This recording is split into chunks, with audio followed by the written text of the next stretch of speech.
बर्फ के अंदर दफन मिली सबसे अजीबोगरीब चीजें। सबसे पहले साल 2010 में साइबेरिया के कुछ लोग जब खुदाई कर रहे थे तो उन्हें एक बहुत बड़ा खजाना हाथ लगा।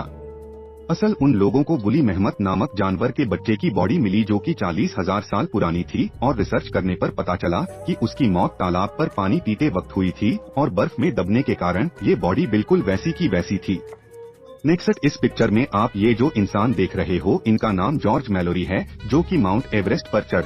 टाइम रश्मि रूप से गायब हो गए थे और इसके लगभग 75 साल बाद इनकी बॉडी रिसर्चर्स को बर्फ में दबे मिली, जो कि अभी भी बिल्कुल सही सलामत। टेक्स्ट मेक्सिको में जब कुछ लोग एक पहाड़ पर चढ़ाई कर रहे थे तो अचानक उनमें से एक आदमी फिसलकर नीचे गिर गया और जहां वो गिरा उससे थोड़ी ही दूर एक आदमी का सिर बर्फ से बाहर निकला हुआ था और बाद में जब इन्वेस्टिगेशन की गई तो पता चला कि साल 1959 में कुछ लोग एक बर्फीले तूफान में फंसकर मारे गए थे और ये बॉडी उन्हीं लोगों में से एक आदमी की। फॉल 1991 में वैज्ञानिकों को बर्फ के अंदर एक आदमी की बॉडी मिली जिसकी उम्र 5000 साल थी और ये अब तक का सबसे पुराना इंसानी शरीर था जिसे कहा जाता है। और जब इसकी बॉडी पर रिसर्च की गई तो पता चला कि जुबानी में इसने 60 के लगभग टैटू बनवाए थे, लेकिन फिर कंधे में तीर लगने की वजह से ये मारा गया था। साल 2014 में वैज्ञानिकों को हटाकर पहली बार एक ह्यूमन स्केल मिली, लेकिन ये स्कल कुछ ज्यादा ही अजीब थी क्योंकि इसका स्ट्रक्चर बिल्कुल एक एलियन के सिर जैसा था। बाद में एक रिसर्च में पता चला कि ये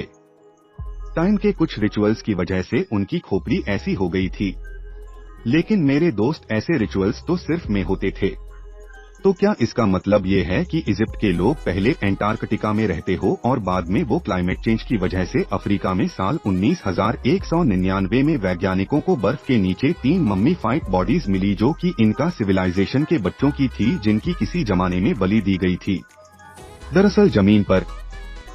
सर्च की गई तो पता चला कि इन बच्चों को जिंदा दफनाने से 2 साल पहले इनकी खातिरदारी शुरू कर दी गई थी और सैक्रिफाइस करने वाले दिन इन तीनों को अच्छी तरह से सुजाकर जिंदा ही दफना दिया गया था।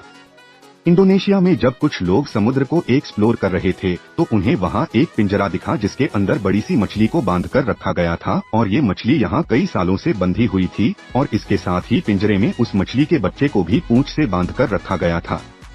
साल 1995 में जापान के समुद्र में डाइवर्स को अजीब से डिजाइन वाले बड़े बड़े सर्कल, जिन्हें देखकर पहले तो साइंटिस्ट का दिमाग खराब हो गया और फिर रिसर्च की गई तो पता चला कि इन्हें तो मेल पर फिश फीमेल्स को अट्रैक्ट करने के लिए बनाते हैं।